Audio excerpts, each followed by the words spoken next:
Welcome to this week's DroneOn Show. Today, I'm joined in the studio by Ryan. Ryan, what do you do? I help guys start their thermal drone and ag businesses. So this week, we talk about the J100, T60, T50, thermal T40, drones. I mean, everything drone. Military drones. Military drone. We talk about it all. And if you're interested in starting a business, if you already are in a business, I think you're going to find this conversation interesting. Stick around.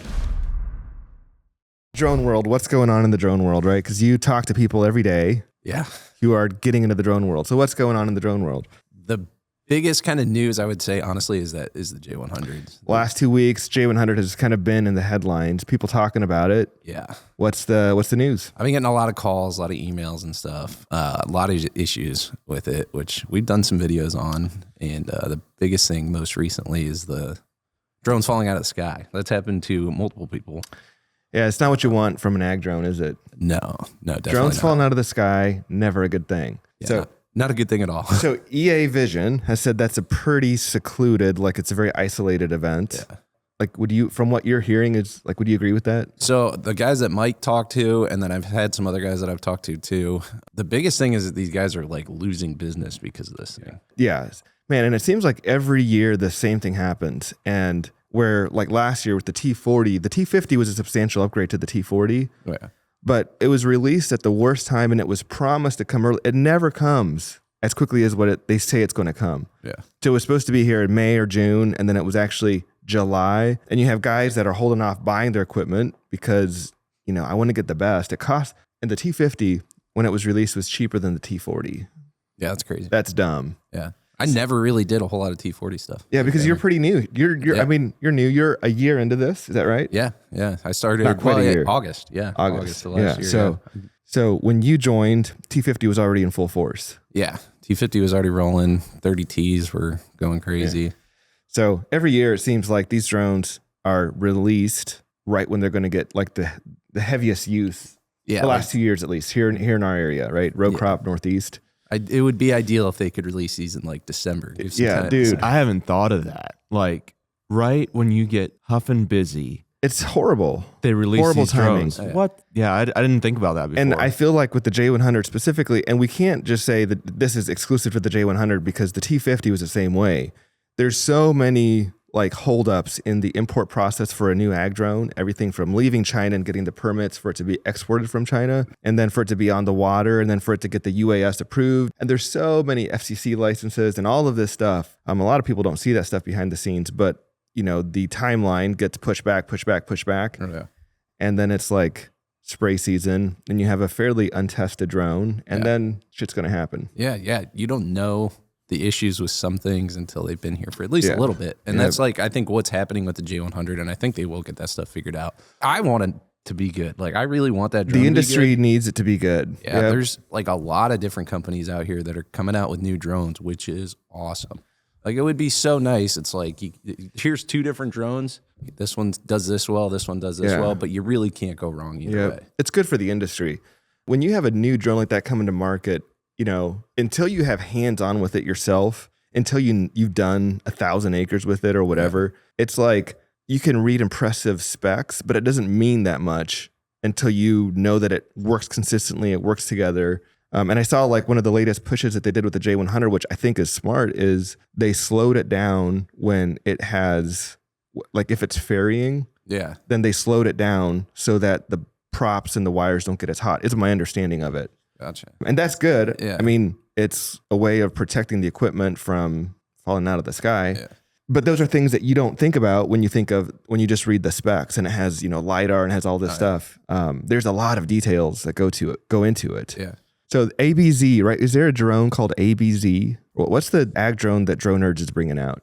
I'm not sure on the Drone Nerds one. I know about the HSE one. It's called Raptor, which is an awesome name. That is a good name. Super awesome name. Yeah. Great naming. Good drone, bad drone. I think it'll be good. It looks good. If Mike was here, he'd say it's a bad drone. Yeah, I like Mike without even knowing. Just like the first generation of anything is going to be bad.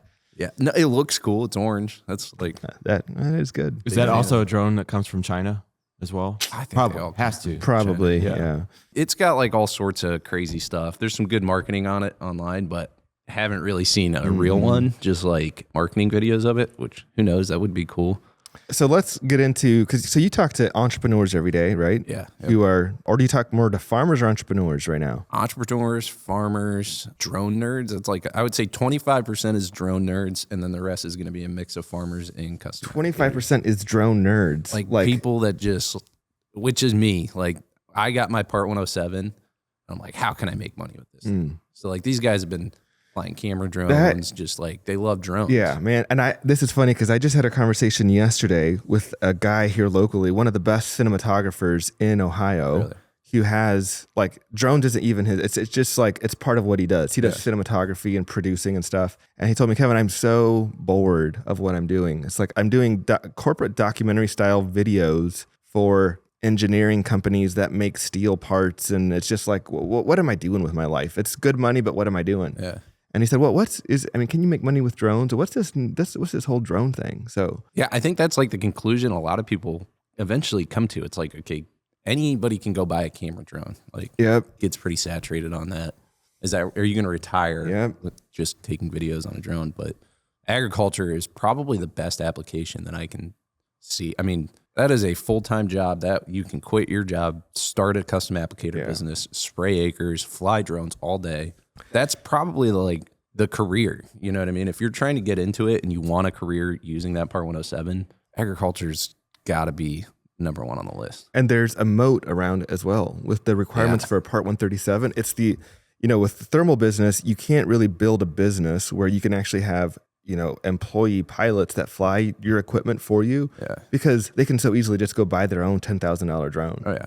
But with agriculture, you have all of this licensing and these regulations and these requirements, and the money is so much better that you can actually pay your guys really well and still make a great profit. And it's not like you're coming at it with something that's like new and untested. Like farmers have been spraying their fields for decades. Like, just not with drones. Yeah, this is the new way of doing it. It's got its pros. Yeah. There's still some cons to it. Like it's not going to be perfect. It's not going to replace the ground rigs yet. But it's coming. It's definitely coming. So what level of confidence do that 25%, like, so you have 75% of your people you're talking to are farmers, they know the acres that they're going to do. Like what level of confidence do people have in the enthusiast? Like, I can really make money doing this. Or do you talk to people that it's really like, I really want to be able to get into this, but like, can I actually make a business of this? Because I know for myself, having the video experience, like I did wedding videography and stuff, it was a huge jump for me to go from like making just little side money to like actually making a living. Do people have that confidence? Yeah, like I think the guys that are just drone nerds, like they're very confident in being able to work the equipment. The equipment doesn't scare them at all. I'll fly a drone anywhere. Like I can fly. Like they know how to do that, and they can figure out how to work the other stuff because there's other things you got to do with a T50 or whatever. Yeah. But they're confident in that. Their biggest holdback is like, I don't know anything about chemicals. I don't know anything about farming. I didn't know anything about farming when I started here, but you really don't. Like these farmers don't want your advice. They don't want your recommendations on a specific chemical. They have agronomists and experience that they rely on. They don't rely on you for that. Yeah. They just want you to be the applicator. Yeah. Like, and you definitely add value the more you know that, but you don't need, like, they're not looking to you for that in the beginning, right? No, not at all. You'll pick it up as you go, you know, but they don't want that. That was the biggest thing to me. I didn't realize until I feel like people are either on like, this is a generality and probably not completely true, but people are either very confident and they have the acres, or they're like, this is going to be the biggest lift to get, 1,000 acres. It's like one or the other. Is that true? Yeah, I think, some people are like, I got my own fields, or I know guys, I got a guy who does this many acres. We had a guy last week, right? So a guy who found us. No, actually he was at breakfast with a buddy, and his buddy was like, dude, he owns a big chemical, he has like 15 ground rigs or something, covers 100,000 acres a year. I'm not sure, huge amount. And his buddy at breakfast said, man, drones are the end thing. Like they are going to dominate. And that was on a Monday. And by Friday, he had his foreman, I don't know who, here picking up equipment, T60s. Yep. And it was funny because Mike was pushing him so bad to like, can I please spend time with you to help train you and make sure you know how to use this? And the guy's like, I don't have time for it. I drove 17 hours to be here. I don't have time. I got to get back. And his boss on Monday was expecting him, that was on a Friday, he had to drive back 17 hours. And on a Monday, his boss was expecting him to be ready to cover 500 to 1,000 acres with his brand new equipment. Oh, yeah. Because he's drone a drone before. He has a Part 107. Oh, yeah. It's like, I don't know that it works that way. No, especially with the release. That's these release windows on these drones. That's what's. If it would be December and this T60 had been out since December, that would make his rush job getting going a whole lot easier. Well, and you can cover 500 acres easily off the NuWay Ag trailer, but you got to know how to use the. Yeah. It's like if you've flown a Mavic, then the flying will be fine, but there's still a lot of settings and a lot of problem solving you have to be able to do. Yeah. So much. So when I was spraying out in Indiana, I did fungicide on wheat where we did like just 600 acres to kind of just test or get into it. And I had this beautiful relay to help with connectivity. It was, just nicely packaged on my trailer. Didn't use it. Didn't even take the time to figure out how it connects with my drone. Yeah. Well, I get out there in the field and I lose connection with my drone. And so I'm like, I got to get the relay. Well, I didn't know that you have to like get that stuff all set up before you send your drone out. You can't just use that when you're out there. And so what happened? Battery died and my drone set down in the wheat and it was a mess to get it out of there. But those are things you just learn as you go. But I can't imagine just like being thrown into fire on and those are exactly the reasons that we try, and we had this conversation internally of, do we force people to do training? It's like, well, we're not going to force you, but we're going to heavily encourage you because we don't want that to happen. Like you got to know 100 things. You got to feel prepared. You got to know how the system works. Yeah, I tell everybody, even if you're like way far away, let me ship you your drone and then find time to fly out here and do the training. You can train on our stuff. You don't want to be the first time you go out to be like a training experience. You know what I mean? Yeah. Like you need to know some things before if you're really good with drones and you have experience and you don't have pressure, you might be able to go out there and just play around and, and figure it out by yourself. Like it's not complicated. No. It's just going to be when you're in the soup and there's pressure and you can't afford to make a mistake. Yeah. That's when you don't want to be learning something. Oh, yeah. Especially on brand new equipment that literally just got to the United States maybe 2 weeks ago.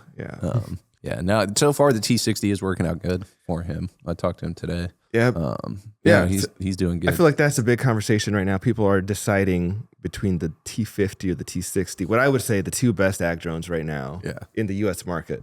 You see people having that conversation? I do. Yeah, like T50 is proven. Like we've been flying it for how long now? 2 years, whatever. It's been great. Everybody knows it's great. Yeah, it doesn't have the biggest capacity. Now we got the T60 or whatever. It doesn't have LiDAR. It doesn't have this and that, but it is reliable. So I still have guys that want to go for the T50, and I think we'll continue to sell T50s. Like T50s will be a thing, even as bigger drones come out. Why would somebody choose a T50 over a T60 right now from who you're talking to? So there's a few things. I would say the price difference is enough that it's like, depending on what I'm doing. What's the price difference right now? I think it's about $9,000 difference. $9,000 difference. T50 and a T60X. Yeah, that's substantial. Yeah. But the price difference a little bit. Some guys are like, I'm not going to do anything more than fungicide, 2 gallons an acre or whatever, and I don't need the extra capacity or the speed. I'm just doing my own fields. The one guy that I talked to had a J100, and he said every time he's tried to fly it, it's got issues, problems, and I'm losing acres, I'm losing money. I need something that I know is going to work. Yep. And he's like, I like the T60, but it just got here. I don't need more headaches. And that is the voice of an experienced. Yeah. Like that's not somebody in their first year. You don't think about those things. Yeah. Even though I think the T60 is going to be a solid drone, but like historically, if you look at release windows, T40 had some issues. Yeah, T30 before it probably had some kind of issues to start with. And T50 with where it's at now, the software, like I never hear our team or Mike, complain about something that didn't work. Mike or Austin, you ever find something on the T50 that doesn't work as expected? No, I really feel like they did such a fabulous job at taking what they learned from the T40 and implementing. Like, so I ran with T40s last year, and then just last week I flew a full day on T50s, and I was like, there's so many features that I wished that the T40s had that they now put, like little details, so you have a little corner of the map on your controller where you can see where you're going to the field. On the T40, they wouldn't give you a line to see where your point is, where you start in the field. Yep. The T50 has like a purple line, so you don't have to open up your map to get your orientation. Like you can just see it in the little corner of the screen. And little things of like having your task summary, real time, all these little details that it says like, I don't know how I could make this drone better other than just make it bigger and badder, just like, but that's the T100. Yeah, the T100. Yeah. Yeah. Do you see the 4 motors on the T60 being a downside to the 8 on the T50? I don't, in aspect that it's less maintenance, like it's less props that you have to have. And props can get expensive. Oh yeah. Like what is it? $1,000 for a full set? It's $1,000 for a full set. Yeah. I think it's $880, unless it's $880. $880 for a full set. And maybe if you're overnight shipping, it's $1,000. My thought with the props, if you're going to break like a top set of props on that motor, how are you not going to break the bottom set? If you run into a branch or tree, like you're going to break that. You're going to make that whole arm dysfunctional, no matter what. And so I don't really see an issue with having just those 4 motors. I really actually like it. And that's interesting. Yeah, I have a lot of guys ask that about T50, T40, or T50 and T60. It's like it's a 4 motor and the drone, motors like are so solid on those drones. Like even if you're not going to have one just like stop just like that. It's going to start maybe the ones that we've have gone bad on the T50s, like only maybe 1 or 2 cases where I've heard of a motor going bad, but it was like a slow process. Like you would hear it and it was going bad. It wasn't detrimental to your drone, and just stay on top of the maintenance. Yeah, and I'm not sure. Like I've heard Mike say, he's like, I'm not sure if a T50 motor goes bad with a full load, if it still doesn't fall out of the sky. Yeah, I don't know. Yeah, I don't think anybody wants to try. Maybe we should try that. We've tried it with like not a full tank. That it's fine then. Yeah. But if it's fully loaded, it would. I don't know what would happen. Yeah, it's interesting. Maybe there is no real reliability to having an extra 4 motors on the T50, because I think that's everybody's biggest like holdback is like, what if one goes bad? Mm-hmm. Yeah, you got 7 more on the T50, but yeah, I honestly am not too worried about. I like it for the aspect that there's just less maintenance, less props to get cracked. So Kevin, we haven't really talked about our guest. We just, who is this guy, right? We just went right into all the drone stuff. Yeah. I'm Ryan McNally. I do sales here at Drone Deer Recovery, NuWay Ag. Well, not here because this is DroneOn.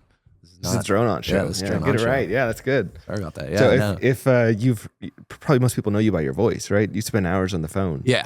Chances are, if you called in to buy a drone or talk about drones or the business or anything, you probably talk to me at some point. I'm glued to an office chair, which is cool, but also not cool at the same time because you'll see me. I'll go and fly the FPV drone in the back every. You need an outlet. I get that drone break. Yeah. I do have to say, like, your office and my office are next to each other, and when I walk past, you're often in the most kind of chill, feet, on the table, leaning back, just chatting with somebody, helping them work through what they need.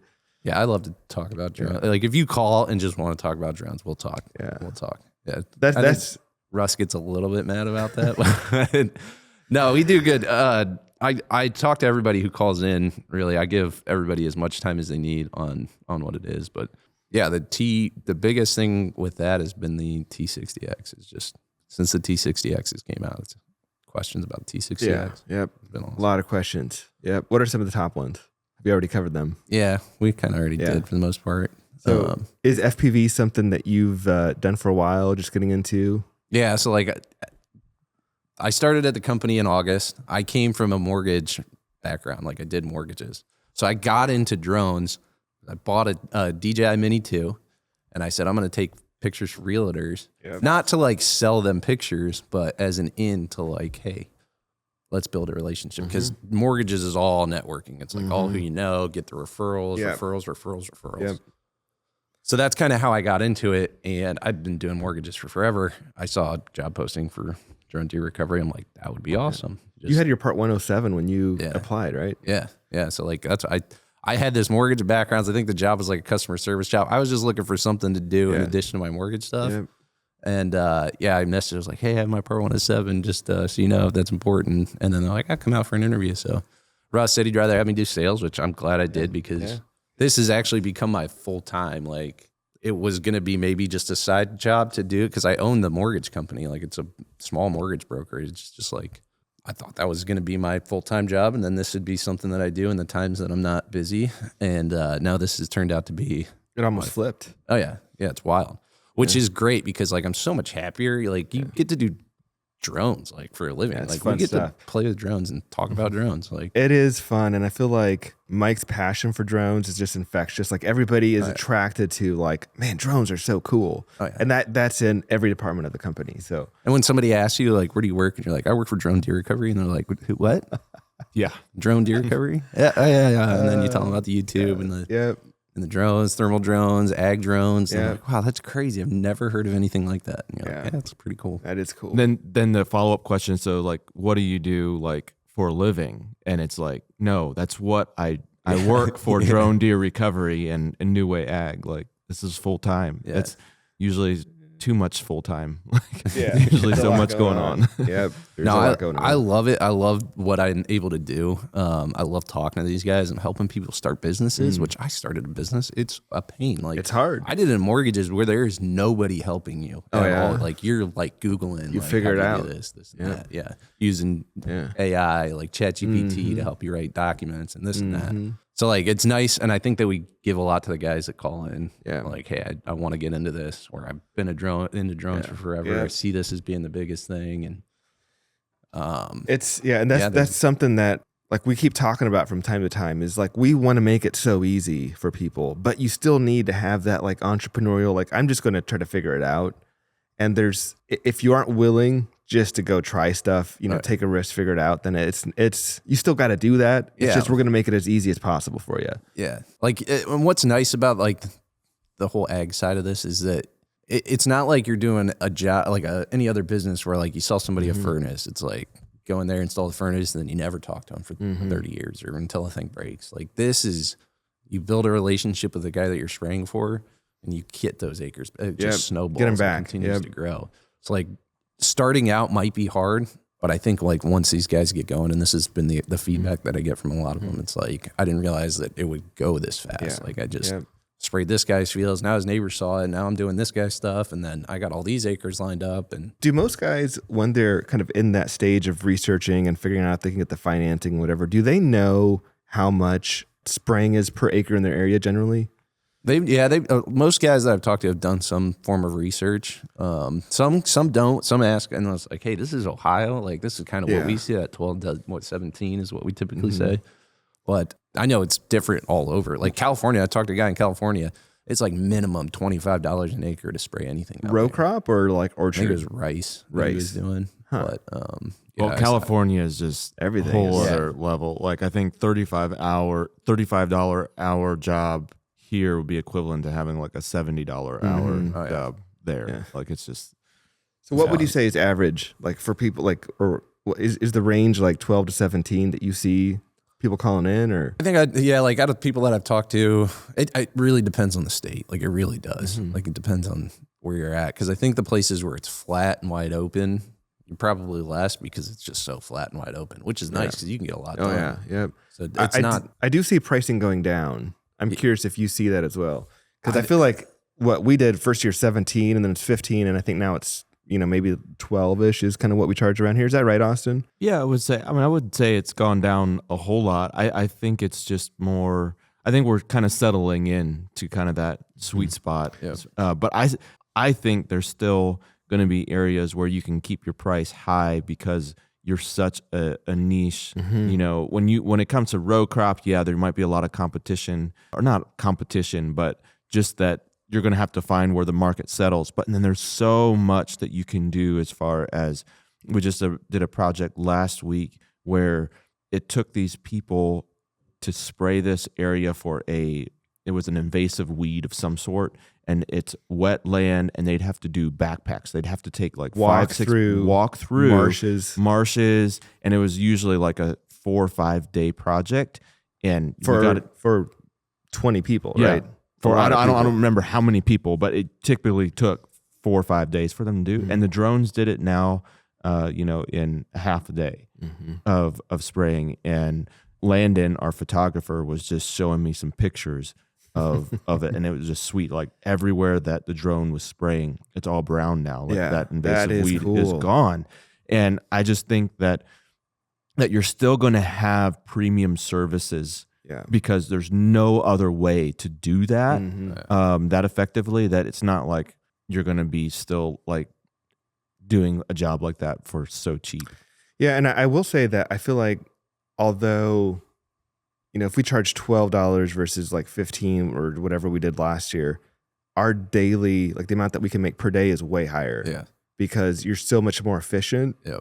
And you're covering more acres per day. Yep. And so I think it only kind of makes sense. And it still is so profitable. In fact, a lot of people are shocked when they find out that with 200 to 300 acres, you can actually pay off your monthly payment for the whole setup. Yeah, that's crazy. Isn't that amazing? Yeah, I thought it would have been more than that, really. But yeah, no, if you do the math, yeah, that's legitimately what it is. Like when you consider who you're really competing against, like there's ground rigs and airplanes. Yeah. You have a tenth of the expense, maybe. It kind of makes sense. Crazy. Yeah. And so a lot of guys end up getting that helps them understand, okay, if I just do $300 a month, I make my payment, right? That's base level. Yep. But then it pretty quickly shifts over to, well, could I actually pay this off in 1 year? Yeah. What would that look like? Oh, yeah. And those guys that set out that goal, man, they can do it. Oh, yeah. Yeah, they do it all the time. I have guys who bought drones at the end of last season that barely got to use them, and have so many acres lined up right now that they're adding more drones, third drones, like second Great trailers. problem to have. Great problem to have. Yeah, no, it'll snowball and go out of control like crazy. But I'm curious, Ryan, like when you talk to farmers on the phone, not like the drone enthusiasts, like what are farmers seeing that drones are solving? What problem is being solved? Like, is there a theme? Is it, a financial hurdle for them? Is it seeing the opportunity to have their yield increase, or just being able to get into their fields when they want? Like, what is the most common problem that's being solved for farmers? Yeah, it's probably some terrain stuff, but it's also like the weather, like ground rigs, the rain. Like if it's a rainy season, it's hard to get that thing out there. So, and then I have a lot of guys that were like, I'm getting to a point where I kind of need to upgrade or sell my ground rig. So now I'm looking at this drone, like, can I do this? Please don't buy another ground rig. Yeah. Can I do this drone? Can I use this drone to do what I need to fill the gap, basically, on what I have right now, and only use the ground rig for the real heavy stuff that I have to? And that's like what, just your herbicides, really. Like, I mean, I'm sure there's other stuff out there that the ground rig's going to shine at, but I mean, most of the stuff I think you can do with a drone without having to touch the field. Yeah. Probably like a lot of stuff, if you're doing 5 or 10 or 15 gallons an acre, if you need to do that, you can still do it with the drone. Yeah. But it's stops being just a slam dunk as far as efficiency. You still can do it. Yeah. But man, with the T100, 300-pound payload and 100-liter tank or whatever it is that it's going to have, it's going to be wild. You will start to be able to do. Yeah, it's just a matter of time. Just a matter of time. Yep. And what's funny is that like I when we were at some of those trade shows, these guys from these chemical companies would come up and talk to me and tell me that they're developing new chemicals now that the drones are a thing. Yeah, like, it only makes sense. Yep. All the stuff we have was designed with airplanes, helicopters, and ground rigs in mind for spraying. Like drones were never an option until now. So I think we'll see new chemicals. And that makes me excited about this upcoming season. We're inching closer and closer to July. Corn fungicide in Ohio, Indiana, and we have a concept for what we want to go out and shoot this season, because I think people's biggest, and you tell me, I think their biggest fear is, how do I get acres? If I actually buy the equipment, I learn how to use it, I get all the legal stuff figured out, how do I actually go talk to a farmer and get the acres? Is that their number one thing? I wouldn't say it's the number one thing. I think a lot of guys are pretty confident in themselves. Like a lot of guys think they can do it. They're buying drone equipment, they're starting this business, they're pretty confident in themselves. They do ask about it, like, do you guys do marketing, this and that, and which we will have at some point. We'll have some marketing working stuff, on it. Yeah, man. But like, I guess the best way of getting acres is got to be just knocking on doors. Like that's gotta be. I mean, once somebody sees the equipment and sees what you can do, it's gotta be a pretty the thing easy that sell. I feel like, and so we're gonna actually go out and we're gonna show what this is like. Yeah. Like if you go to an area where you've never gone before and you just start stopping in at farms, like, and it's such an easy ask. You are not asking for business. You're saying, can I do a free demo for you? Can I show you how the equipment works? Yep. And then the switch from that to, oh, well, this actually works so well. Yeah. What do you charge per acre? It's so easy. Yeah. But we're going to put us, like, I want to go out with Mike this July and I want to give him a challenge, because if you give Mike a challenge, he'll just about do anything. He won't sleep until it's done, until he gets it. And just say, Mike, without having any acres lined up, can we take you to a new area, have you door knock, and like, can you actually sell acres and do them in a like how many acres can we get in a 30-day challenge? Yeah, that's going to be super interesting to me, because from the guys that I've talked to on the phone, they're like, you know what the weirdest thing is that I thought like the old guy farmer that's been farming for his entire life would be the most hesitant to jump on this. But when they see the equipment, they're like, I'm sold. When can you make it out here? It's crazy. And I think it's because they're mostly like, those guys are visual guys. Yeah. They see it. You got to see it. Yep. Yeah, have to see it. And I found, even when I was spraying, that if I was spraying one field and a neighbor that was also a farmer saw what was going on, you want to bet your bottom dollar he is not, if there was a chance that this was better application, that it was going to help his yield, that anything like that, that he would come out on the top side financially by using this type of application, you're going to bet his bottom dollar that he isn't going to miss out. And there, I had quite a few peepers coming, like, kind of, who are you spraying for? And you know, what's going on here? And just like, oh, you know, I think I would consider that I gotta use you guys next year. You know, it's just like, I heard that so many times. Dude, I feel like, I don't know if people are doing this in some parts of the country, but I feel like they should. I feel like every drone spray pilot, and I don't know if this is legal or not, but I think everybody should have yard signs. And after you spray a field, just plant a yard sign in there, because when that field starts looking amazing and, you know, whatever, it's like people want to know who sprayed that. I feel like you'd get so much business just from that. Yeah, I'm going to be super interested on like how that goes. Do we see that more of the old guys, like the older farmers, been doing it, or are the ones first to jump on board? Because I've been told from the guys that are out here doing this every day, like the younger guys, like the younger farmers, like they got to do their research, they got to pull their numbers, and that. They're very analytical with stuff. And then the older guys are very visual. Like, I see it. No way, I know that that's drone can do it. Once you see the cone come out of that thing, like, you know it can do some work. I feel like the old timers will never buy a drone to fly themselves. No. They will always pay somebody, or their nephew or whoever works on the farm might end up flying it. I will say I had an 82-year-old guy in Kansas, I believe, like middle of nowhere, Kansas. He drives a Tesla. I love this guy already. Yeah, drives a Tesla, bought a NuWay Ag trailer, 2 drones, and is spraying his fields. He's like, I'm 82 years old. That is legit. And he's like, I love the technology stuff. That is amazing. Yeah, he was an awesome guy. I probably talked to So him. he flies it himself. Yeah, he's running the 82 years trailer, old. everything. That is legit. Passed Tell you his what. class 3 medical. What a boss. Yeah, he's telling me about his road trips that he goes on in his Tesla. And he's like, I thought the thing wouldn't be that great of a road tripper, but it turns out it's awesome. And especially with full self-driving, he can sit there and just take in all the scenery, things that he never saw before driving down these roads. Oh, yeah. He's seeing it, you know? That's awesome. But yeah, he was an awesome guy. That brings up such a great point, because I think sometimes people look at these, just because of the size of the drones, it looks intimidating, but really, after only flying for 10, 15 hours, you really learn what you need to know as far as just like flying. Like, they're really not that hard to fly. And I mean, if an 82-year-old guy can do it, I mean, do you want to have your butt kicked by an 82-year-old? Like, no. You can Like, probably figure it out. You can probably Props figure to it him. out. Yeah. Props to him. I That's think pretty cool. Flying FPV is the hardest thing.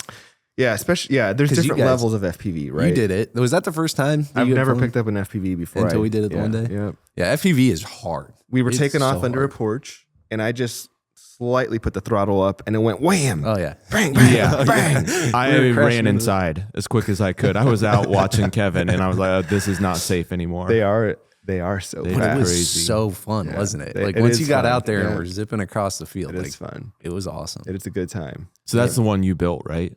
Yeah, so Yeah. that's like, I'm like drone nerd, you know what I mean? So Really, that's more recent. I would say probably in the year before I started working here, I got into the FPV stuff. Just because I got a really good deal on a DJI FPV, like already pre-built. It's not really an FPV. I mean, it is. You can fly it manually, but it's not like a Nevada or no, the one that came before that, the DJI FPV is what they call it. Yeah, it was fast. Like, that was my biggest thing. I want to fly faster. Yeah. So yeah, that's what got me into it. So I bought this drone, got a good deal on it, and turns out you can use the goggles and controllers to build other drones. So that's how the other one came to be that you guys flew. Yeah. And Cool. yeah, FPV is so much fun. It's a great hobby, but you can't make money with it, right? Some guys, I mean, yeah, you can. If you're like the top 10%, you can make bank. Yeah, you're not going to be a millionaire unless you're, the top 1% stuff. I mean, you guys have met some guys out there doing it. Yeah, but that is like a whole other world where you're mounting like mirrorless cameras and Komodos and stuff onto a big risk. Yeah, it's crazy. Yeah, that's what there's a very big correlation to like FPV and like skateboarding or like dirt bikes or something like that is action sports. You get the same adrenaline rush, but you're not risking like breaking bones. You're risking breaking your $600, $700, $1,000 drone. Yeah. And I am I'd say I'm a drone nerd also. Yeah. I am so excited about getting the Mavic 4 Pro next week. What I am not like, okay, so since I had my Mini 2, I still fly that Mini 2. The thing's great. What am I getting out of a Mavic? Dude, the Mavic 4 Pro, it comes down, again, like a user experience unlike any others. Like the controllers here, the screen comes up and the sticks are folded down. They come to life. That's how you turn it on. It's just by like you pull the screen up. You can now see your sticks. And then the whole, like, it looks so futuristic. The whole 3-camera trio on the front. I've seen it. It looks super cool. It goes I haven't like seen the controller though. 300. It goes 390 degrees. Oh, no way. And the way that you go, like, How is that going to help you? oh, Austin, let me explain it. Hey, all right. I'm You listening. can actually then you rotate the screen like this, and your 3 gimbals rotate. Yeah. And so you have everywhere from a 24 millimeter equivalent camera on there to a 165 millimeter camera on there. So I already know that with the filming we're going to do with Mike out there, like door knocking, talking to, like this 165 millimeter eye in the sky, it's going to be amazing. Yeah. And I need it. And you came from video production too. So you've been into that. So see, I never knew anything about video production. I just, I liked flying stuff. And it's like this creative outlet, and you get to do cool stuff. And like Mike also, because Mike was a producer shooter for the biggest hunting, like real hunting series ever. Yeah. And he has pictures of, climbing mountains and chasing elk, and there's something so fun about telling stories through camera. Yeah. But then also, if you do it commercially, then it's really hard because people's vision and what they want, it's just hard. Yeah. And you almost have to be a mind reader. Yeah. And sometimes what they want and the budget they have is like 2 separate things. Yeah. But yeah, video production's got to be super hard.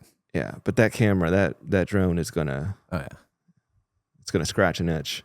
So like that was the one thing to go to, like if I wanted to get a Mini 3 or 4, because you could swap the camera to vertical. Yeah. And vertical video is like, when you start I post everything just like on Facebook. Yeah. And if it's not vertical, you can't really see what it is. Yeah. So you got to be able to like it. Yeah. Shooting that vertical video. So that latest DJI drone is an example of one that is not coming to America. Oh, really? Not released in the US. Really? Well, that's a downer. Sucks. Thanks for getting all the hype up there.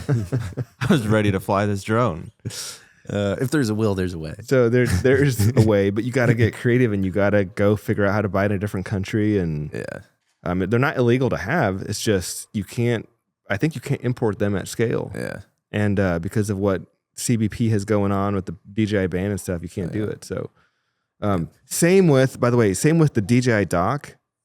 What do you guys know about the DJI Dock? I know what it is, and I know it's good for certain things, but like I don't know. Like if you had remote areas that you needed to be able to inspect with a drone, like that dock is awesome, right? Oh, but man, if we would have that, like people have hunting land, in another state, there's so many out-of-staters that come to Ohio. Mm-hmm. How cool would it be if the guy could just be sipping on his coffee at home one morning, like, I wonder what's going on my land right now. And he just launch his drone out of his remotely dock, launch it just from the dock. remotely. Yep. That would be definitely awesome. be on line of sight. Yeah. Hypothetically, Yes. Yeah. Right.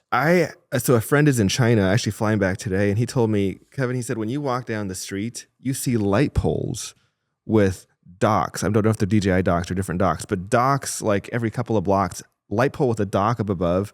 And if there's ever an emergency or a fugitive or whatever, a drone just goes up. That's wild. And it's like, imagine having one of those every 10 blocks where you just have and it's all like from the remote command center. I don't know that I'm a fan of that. That's a little scary. Yeah. That is scary. Yeah, I don't want that here. But if you think of China being, like 5 to 10 years ahead of us, Yeah. it kind of makes sense that will be what's going to happen. Yeah. I think you'll get a lot more pushback here in the United States on something like that. You know what I We mean? Americans, man, we love we are weird people. We love our freedoms. Give us our guns, but don't you dare. Yeah, don't surveil me. Don't surveil. No, and that's how I feel. Don't surveil me. Yeah, like leave me alone a little bit. But I know, yeah, some of that stuff I think, definitely will end up being here. I mean, it makes sense. I mean, right now, like if you go to some of the cities, they'll park like this generator looking light pole with cameras on it. And it has microphones and it listens for gunshots. Yeah. And then it starts filming as soon as it hears loud noise like that, which is wild. But I think today also on the way to work, I saw a YouTube video before I was driving to work. Anduril, what's the company out of Columbus? Anduril. Yeah. Like they just announced or released, unveiled their new like autonomous fighter jet. It's awesome. I needed it. If I haven't seen, I follow them actually on YouTube. They're funny on YouTube. I love it. I'm a big fan. I have nothing to do with Anduril, but they're in Ohio, dude. And so the CEO was saying, because people are scared, this is an AI like powered fighter jet. That's a scary thing. Oh yeah. But he was like, weapons are scary, and it's more scary to have kind of basically AI or not AI, weapons are scary. Oh yeah. And the concept for their jet is have a real fighter pilot in like an F-23 or whatever. Mm-hmm. And then you have like 3 kind of wingmen that go out in front that are autonomous. And if anything's going to get shot down or radar, like the first to engage are these autonomous ones. And they're kind of like flying information off of the guy behind them that's a real human. Yeah. And so this human is actually controlling them. I don't know how it works. Yeah. But, they're like flying in uniform. And that guy, the robots in the front are much cheaper and you don't have a life in it. So if something's going to take a hit, then and it's like a decoy, like a shield. Yeah, but one that can shoot back. Yeah, that's insane. So yeah, it's like, and then you read of all the advances that Ukraine is making. Oh yeah, it's wild. Like they have scaled up, and like the kinds of FPV now with fiber optic lines. Have you read about that? Yeah, so you can't jam the signals. You can't jam it, and then you can like fly it like so far, and now you just have like woods and stuff with lots of little like of these fiber optic lines. That's crazy. Yeah, it's just like leftover ones. Just left over there. Yeah. That's nuts. Yeah, I think that like the fiber optic lines probably loses a bunch of maneuverability with the FPV drone, but then you can't hack that thing. It's can't hack it. Yeah, scary. Yep. What did you see the Bolt M? I think is what it is from Anduril. It's like a quadcopter, or what is it? It's like an FPV drone. It's almost like a FPV drone, but also mixed with a Matrice 30T. That's what it looks like. It looks super cool. If they made a thermal version of that for drone deer, so what's the use? Awesome. I mean, it's a weapon. That's all that they make, right? Yeah, so it's like it kind of is a scout drone, but you can also have it dive bomb and like attack, and it's crazy. And those are doesn't that one explode a couple feet above the ground for maximum damage? Like explodes right in front of it. Yeah, it's nuts. It is actually that's scary. Like AI powered too, because like you can put that up in the sky and have it support you, and then when you need to use it, you can. You think this is how people felt when like automatic rifles and stuff were first, like you think of cannons and stuff like that first making their way onto the battlefield? Oh, yeah, that's got to be it. It's just like, man, what is this world that we're? But what's so crazy about that is that these drones, these FPV drones, have brought shotguns back into war. Like shotgun kind of like disappeared, and now it's like every soldier is probably going to have a shotgun. You need a shotgun, to be able to get that. I mean, if you got one of those things coming at you, that is horrible. Yeah, terrifying. Yeah. So also another drone news, I'd say since last podcast, I think tariffs dropped. Yes. They're down to 30%. That's awesome. It is awesome, but for drones, it's 55%. So, What the heck?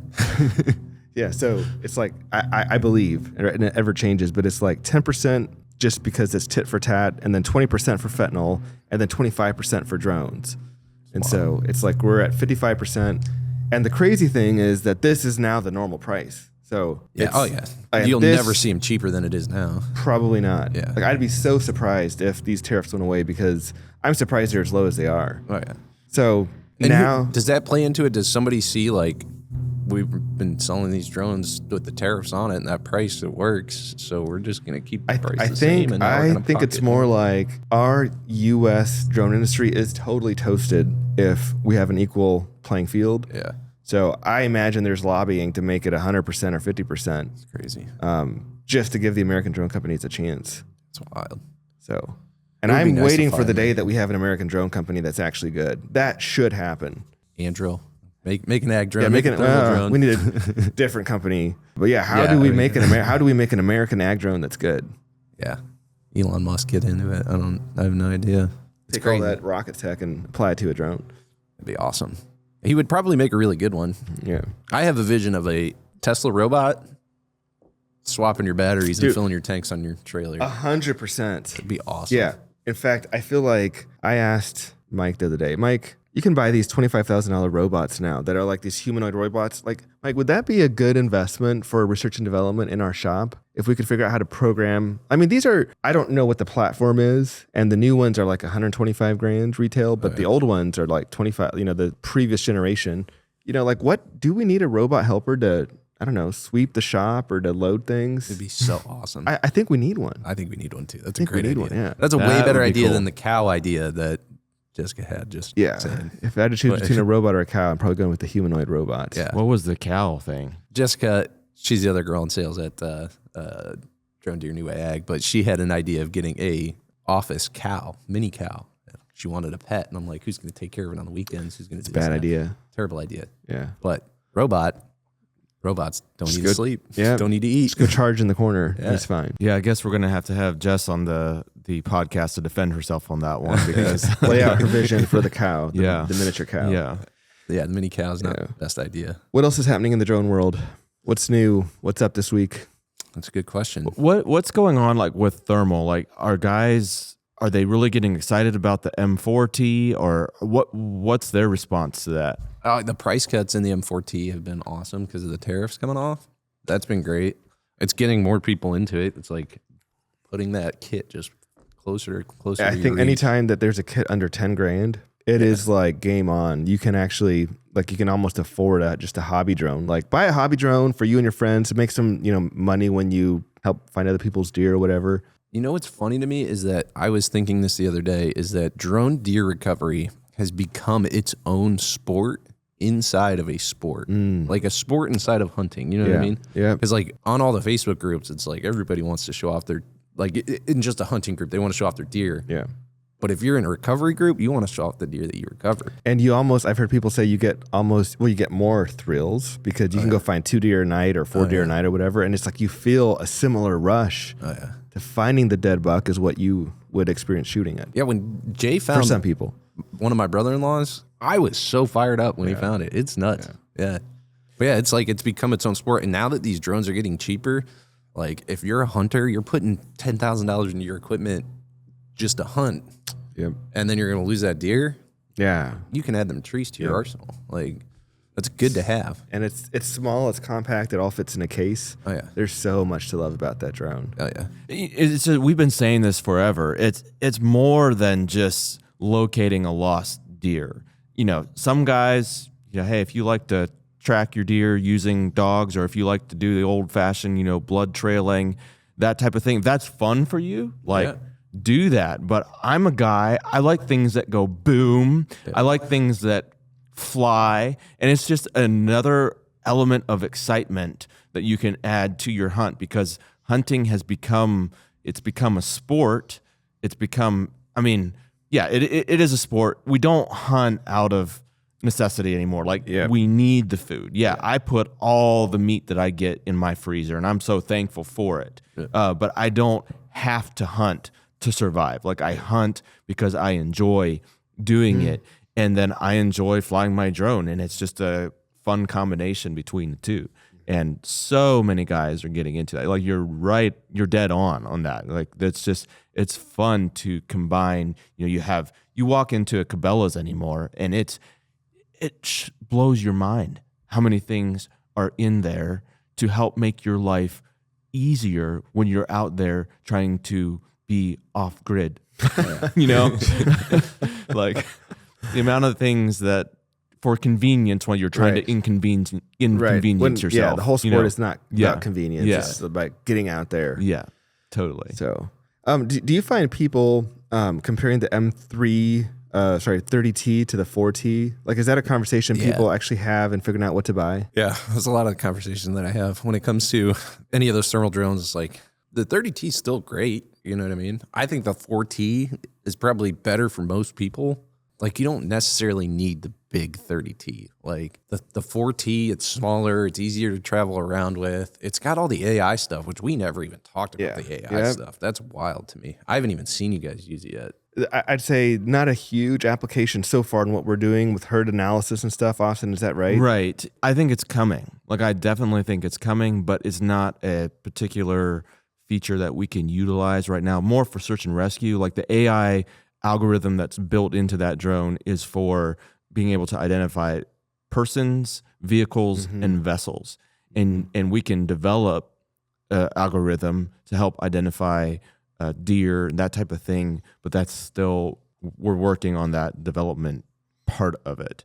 But I look at these two drones, and it's part of it is you kind of like the size of the 30T because that feels more like, do you want a muscle car or do you want an electric, Tesla? That, both cars are fun cars, but it's kind of like you want to show up on a job for a hunter looking kind of bad and, strong and mighty, with this 30T. Like, people are surprised still at the size of that drone. I'm used to it. Or do you want to show up with this nice, sleek, like almost, you know what I'm saying? The sports car. Yeah, the sports car. And to the uninformed hunter, he might think that the Matrice 4T is actually like a Mavic or something, a Mavic 3T, or like a little a baby drone, but they're so different. Like the body is similar size, but they're so different. Yeah, the camera's so much bigger. It's way better. Yeah, and the image quality, like the image quality that you're getting from reading that thermal image on the controller is significantly better. Like, it's pretty cool. Yeah, we're at a point now where like the Matrice 4T, which is kind of more like a Mavic than it was a Matrice, I guess you would say. It is, it's interesting. When you say more like a Mavic, you mean in body size? Or like the body size of the drone. The platform size is similar to but a the Mavic. controller 30T. Yeah. The camera 30T. Like everything else 30T. No, like the IP rating for water is the one drawback for it that doesn't make it just the best drone for every situation. Yeah, like how often... I mean, you're not going to fly it in a thunderstorm. Like, you definitely should even not. if it was waterproof, I'm not flying that thing in a thunderstorm. If you have a 30T with DJI Plus, then you fly it in the thunderstorm. Oh, yeah.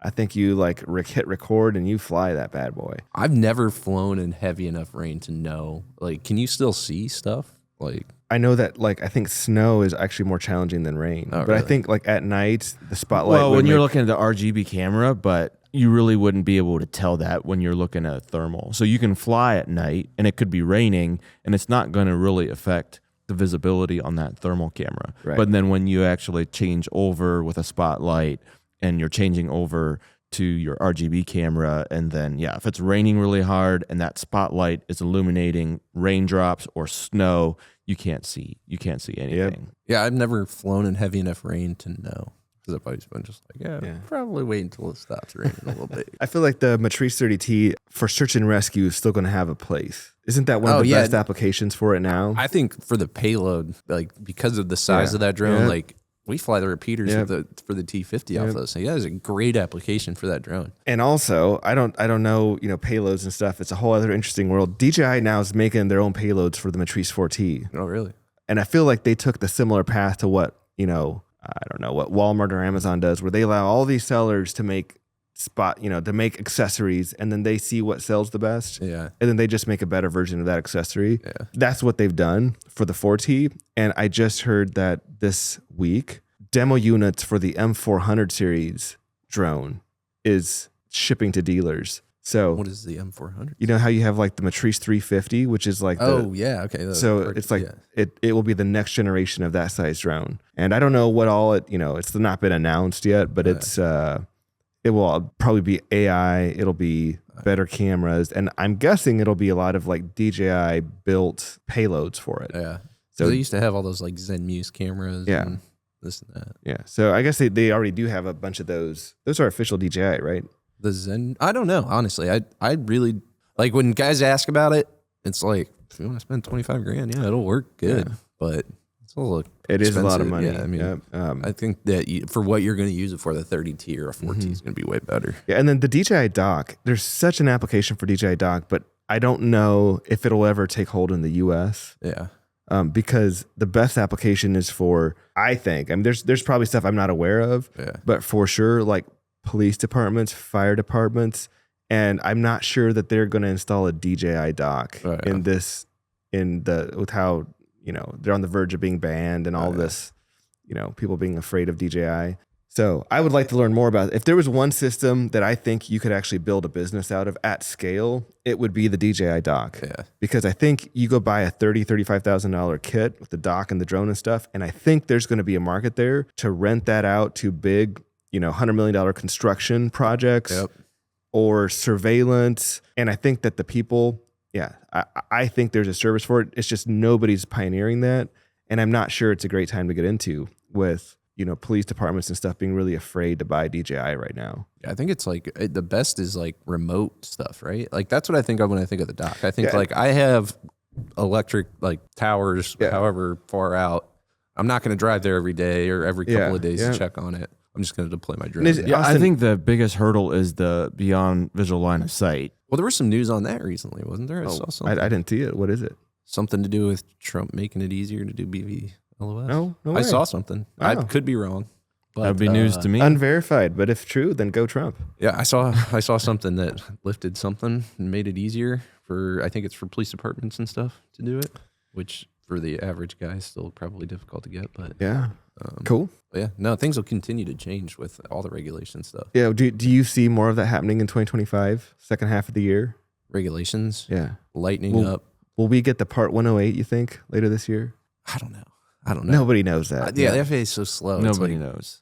If I had to bet, I would not bet that it'll happen this year. Well, but it should happen next year. If they wanted everybody to get licensed, they know everybody's going to do this stuff. This is the future.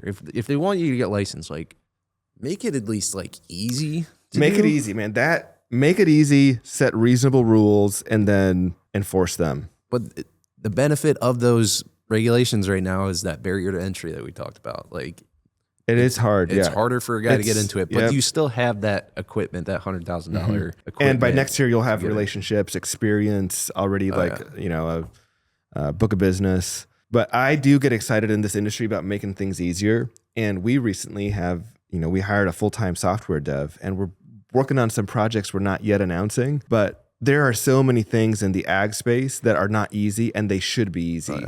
And coming later in 2025, we'll be announcing a new project that is going to help ag pilots. It'll make their life a lot easier, I think. Yeah, that's awesome. And I think, there's so much software out there that is built by people, kind of same as trailers. Trailer built by somebody who's never actually sprayed 10,000 acres. Yeah. And you build it different when you actually use it every day. Yeah.